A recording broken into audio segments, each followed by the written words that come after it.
Hello मेरे प्यारे बच्चे, कैसे हो आप सभी। उम्मीद है कि बढ़िया मस्त और ज़बरदस्त होंगे। तो आज की इस वीडियो के अंदर हम लोग प्रश्नावली 5.1 का जो शेष क्वेश्चन है प्यारे बच्चे 4 नंबर प्रश्न से सॉल्व करने वाले हैं।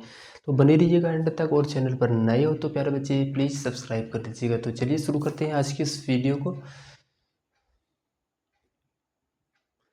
चलिए प्यारे बच्चे, यहाँ पे चलते हैं हम लोग चौथे नंबर प्रश्न से। देखते हैं यहाँ पे क्या है कि निम्न प्रतिरूप का अवलोकन कीजिए और रिक्त स्थान को भरिए। तो यहाँ पे देखो ऊपर में हमारा एग्जाम्पल एज इट इज दिया हुआ है, उसी को देख करके समझ करके इसमें भरना है। ठीक है प्यारे बच्चे, तो यहाँ पे क्या करना है, जैसे देखो 11 का स्क्वायर यहाँ पे 121 लिखा हुआ है। वैसे ही 101 का स्क्वायर हमारा 10201, यानी यहाँ पे एक तो कॉमन है कि 1 आएगा, उसके बाद बीच में हमारा 2 आएगा, फिर 1 आएगा। तो ऐसे हमारा पैटर्न चलते रहेगा। लेकिन यहाँ पे क्या है प्यारे बच्चे, इसमें एक भी जीरो नहीं था तो बीच में हमारा एक भी जीरो नहीं आया। लेकिन यहाँ पे एक जीरो है तो बीच में दोनों तरफ एक जीरो गया। वैसे ही यहाँ पे 2 जीरो है तो 2 जीरो मतलब यहाँ दोनों तरफ गया। यदि यहाँ पे 3 जीरो होगा तो 3 जीरो जाएगा, 4 जीरो होगा तो 4 जीरो। वैसे ही देखेंगे तो प्यारे बच्चे यहाँ पे कितना है, 2 2 4 जीरो, तो यहाँ पे चलेंगे 1 2 3 4 जीरो, और इधर भी हमारा हो जाएगा 4 जीरो इस तरीके से। ठीक, इसमें देखो कितना है, तो यहाँ पे सबसे पहले लिखेंगे 1, बीच में लिखेंगे फिर से 2, फिर लास्ट में लिखेंगे 1। तो इस तरीके से लिख लेना है। ठीक, अब यहाँ पे क्या करना है प्यारे बच्चे कि देखो यहाँ पे कितने जीरो हैं, तो 2 2 4 2 6, यानी 2 2 4 2 6 जीरो। तो यहाँ पे क्या करना है, 6 जीरो इधर भरना है, यानी 1 2 3 4 5 6, और 6 जीरो इधर भी भरना है। तो यहाँ पे भी भर देना है 1 2 3 4 5 6। ठीक, तो इस तरीके से यहाँ पे भरते चलना है। चलिए 5वें नंबर प्रश्न को देखेंगे प्यारे बच्चे। यहाँ पे क्या है, फिर से वही क्या कहा गया है कि निम्न प्रतिरूप का अवलोकन कीजिए और रिक्त स्थान को भरें। यहाँ पे देखो 11 का स्क्वायर है 121 है, उसी तरीके से यहाँ पे क्या है 101 का स्क्वायर 10201। यहाँ पे क्या है, एक एक यानी 3 1 है, तो यहाँ पे 3 तक गया है, फिर वहाँ पे एक जीरो दे करके फिर 2 0 1 ऐसे करके गया है। ठीक, तो यहाँ पे देखो टोटल कितने हमारे जीरो है, 3 जीरो है। तो इस पर हमारा क्या होगा, 1 2 3, 3 है। इसमें 2 था तो हमारा 3 तक गया था, इसमें 3 है तो हमारा कहाँ तक जाएगा, 4 तक जाएगा। ठीक, तो यहाँ पे क्या करना है प्यारे बच्चे, पहले 1 लिखना है, फिर यहाँ पे लिखना है 0, फिर 2 लिखना है, फिर 0, फिर 3 लिखना है 0, फिर 4 लिखना है, और फिर यहाँ से पीछे जाना है। तो 4 के बाद हम लोग लिखेंगे 3, फिर 0, फिर 2, फिर 1 0, और फिर 1। ऐसे करके यहाँ पे क्या करना है प्यारे बच्चे, पूरे को यहाँ पे भर देना है। ठीक, अब यहाँ पे देखो क्या है प्यारे बच्चे, मैक्सिमम कितना गया है, 5 तक। तो यहाँ पे 3 जीरो था तो 4 घर गया। तो यहाँ पे यदि 5 जीरो है यानी 5 घर, यहाँ पे 5 मैक्सिमम गया है, तो हमारा जीरो कितने होंगे, 4 होंगे। तो यहाँ पे ऐसे लिखेंगे 1 जीरो 2 जीरो 3 जीरो 4 जीरो। ठीक, और यहाँ पे लास्ट में 1 ले लेंगे। ठीक, यहाँ पे 1 ले लेंगे ऐसे करके पूरे को। तो यहाँ पे इस तरीके से क्या करना है प्यारे बच्चे, ध्यान रखना है। ठीक, लास्ट में 1 है, इसको भी ध्यान रखना है। चलिए 6 नंबर प्रश्न को देखेंगे। तो दिए गए प्रतिरूप का उपयोग करते हुए लुप्त संख्याओं को प्राप्त कीजिए। जैसे 1 का स्क्वायर 2 का स्क्वायर जोड़ 2 का स्क्वायर बराबर 3 का स्क्वायर, 2 3 6 यानी 7 का स्क्वायर, 3 4 12, यहाँ पे कितना हो गया, 13 का स्क्वायर। यहाँ पे देखो क्या हो रहा है प्यारे बच्चे, ये दोनों को गुना कर दिया जा रहा है। ठीक, लास्ट में क्या है, ये दोनों को आपस में गुना करके इसके जस्ट बाद वाले को लिख दिया जा रहा है। ठीक, दोनों को गुना करके जस्ट बाद वाला लिखा जा रहा है। 3 चौके 12, तो 12 लिख दिया, इसके आगे वाला यहाँ पे हो जाएगा। वैसे 4 का स्क्वायर 5 का स्क्वायर दोनों को गुना करेंगे तो कितना होगा, 20 हो जाएगा। तो यहाँ पे 20 भरा जाएगा, तो 20 का स्क्वायर आगे वाला कितना हो जाएगा, 21 का स्क्वायर। यहाँ पे वैसे ही प्यारे बच्चे 5 से हम कितने गुना करने पर हमारा यहाँ पे 30 होगा। तो यहाँ पे देखेंगे 5 का जब 6 से गुना करेंगे तो हमारा 30 बनेगा। तो यहाँ पे 5 का स्क्वायर 6 का स्क्वायर जोड़ 30, अपने आप यहाँ पे 31 का स्क्वायर हो गया। 6 का स्क्वायर जोड़ 7 का स्क्वायर, 6 7 का कितना है 42, यानी 42 का स्क्वायर। और यहाँ पे जो हो जाएगा इसका एक स्क्वायर ज़्यादा, यानी 43 का स्क्वायर हो जाएगा। तो यहाँ पे इस तरीके से भरते चलना है। ठीक है प्यारे बच्चे, उम्मीद है कि आप लोगों को बहुत अच्छे से समझ में आ रहा होगा।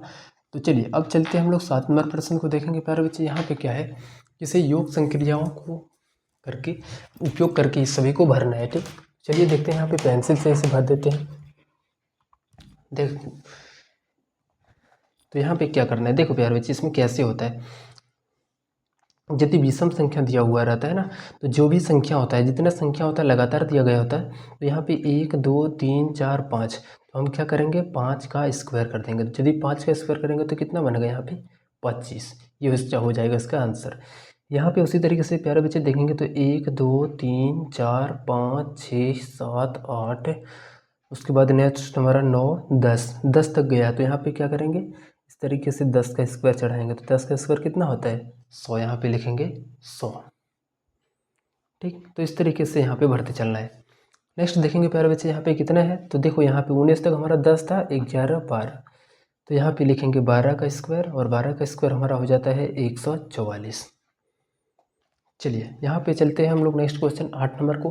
49 को 7 विषम संख्याओं के योग के रूप में लिखें। तो कैसे लिखेंगे प्यारे बच्चे, 1 लिखेंगे, 3 लिखेंगे, 5 लिखेंगे, 7 लिखेंगे, 9 लिखेंगे, 11। अब देखो कितना हुआ है, 2 2 4 2 6 7 घर इसको लिख देना है इस तरीके से 13 तक। ठीक, उम्मीद है कि बहुत अच्छे से समझ में आ रहा होगा प्यारे बच्चे। चलिए 121 को 11 विषम संख्या, तो वैसे ही करना है प्यारे बच्चे। यहाँ पे लिखना है 1 3 5 7 9 11 13, ये हमारा 9 घर तक यानी 7 घर था, इसमें 11 बोला गया। तो यहाँ पे 4 और बढ़ना है, 15, 15 के बाद 17 19 21। देखो हो गया क्या, 2 2 4 2 6 2 8 हर 3 11।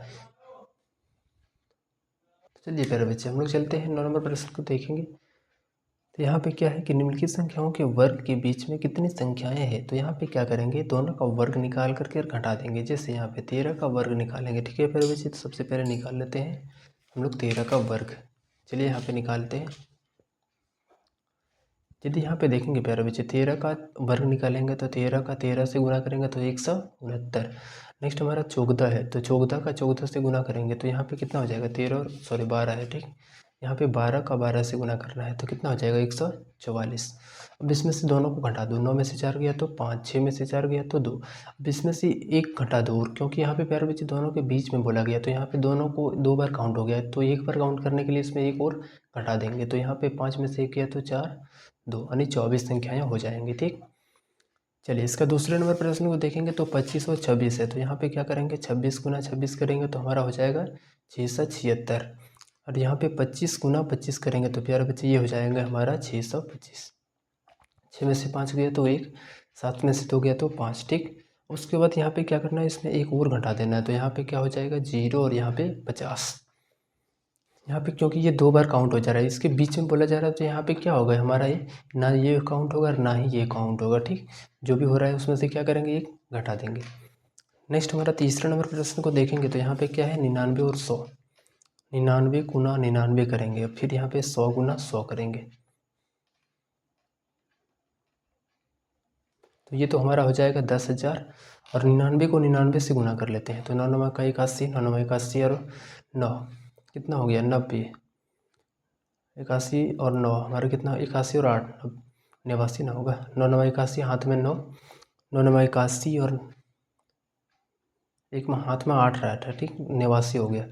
उसके बाद 9 9 81, फिर ये हमारा इतना हो जाएगा। तो कितना हो जाएगा 1 9 1 10, 17 1 18, 8 और 1 9, तो 98 100 1 हो जाएगा। तो इसमें से क्या करना है, 98 से 1 माइनस कर देना है। तो 10 में से 1 जाएगा तो 9, यहाँ पे 9, 9 में से 8 गया 1, 9 में से 9 गया तो कितना हो जाएगा 0। अब इसमें से एक और माइनस करेंगे तो 9 में से 1 गया तो 8, ये 9 और ये 1। तो टोटल कितनी संख्या हो जाएंगे प्यारे बच्चे 198।